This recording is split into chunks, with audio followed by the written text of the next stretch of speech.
Artinya energi titik nol. Asalnya dari Surabaya. Surabaya malah. Surabaya. Cuman karena dia diriin berdasarkan kitab Lao Tse, jadi namanya pakai nama Mandarin. Iya, padahal asli Surabaya ya. Asli Pak, Surabaya. Jadi dasarnya itu dia pakai Lao Tse. Di situ itu ditemukan kalimat yang bilang bahwa di dalam tubuh manusia itu ada sumber energi yang tak pernah habis.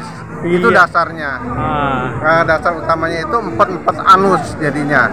Jadi kita itu kayak orang nahan BAB. Nah itu membuat si energi muter antara pusar dan anus. Jadi energi positifnya ada di anus, energi negatifnya ada di pusar. Gitu. Makanya tadi kalau dengerin ada ngomong yin yang karena itu ada positif ada negatif.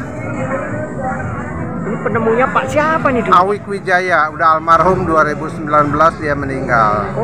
Awik Wijaya, dia itu atlet nasional, atlet PON untuk lari dan lompat jauh.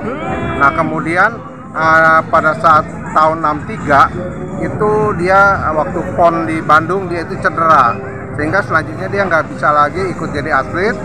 Dia coba segala macam terapi ke dokter kemana, cedera kakinya itu nggak sembuh. Akhirnya ngulik sendiri gitu loh.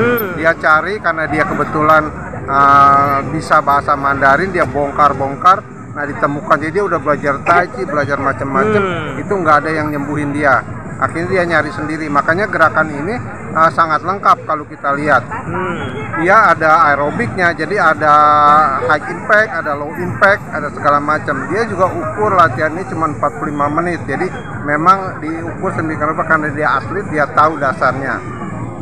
Kita memang pemanasannya agak beda dengan yang lain. Kita itu pemanasannya drap kuda sama Fulungpi. Fulungpi itu gerakan peremajaan, itu jadi paket sebenarnya.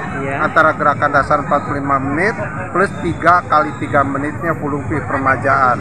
Kalau itu dijalanin insya Allah remaja. Jadi kalau kita lihat di YouTube sekarang, di TikTok banyak yang diri kaki bangau itu kan dibilang kalau dia mampu diri sampai hitungan sekian artinya dia umur organnya berapa. Nah kita ini 120 sebenarnya kalau full nggak ganti. Setiap pergantian itu 30 ganti, 30 ganti. Gitu. Jadi memang paripurna lah. Kenapa kita pemanasannya dengan drap kuda sama Fulungpi? Karena semua itu main di lutut. Kan modalnya manusia itu kaki. Kalau kakinya bermasalah, semua menjadi hancur. Karena kita nggak gerak, nggak apa, sehingga akhirnya semua juga jadi rusak.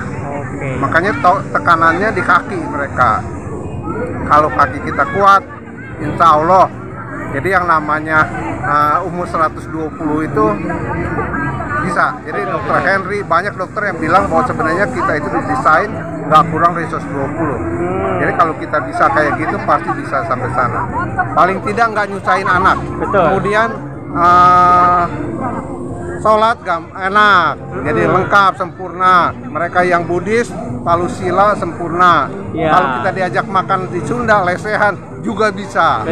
Kalau kita nggak bisa nekuk lutut kan kita nggak bisa, kita di kursi beda sendiri. Nggak nyaman. Mau naik gunung mau apa nggak ada masalah.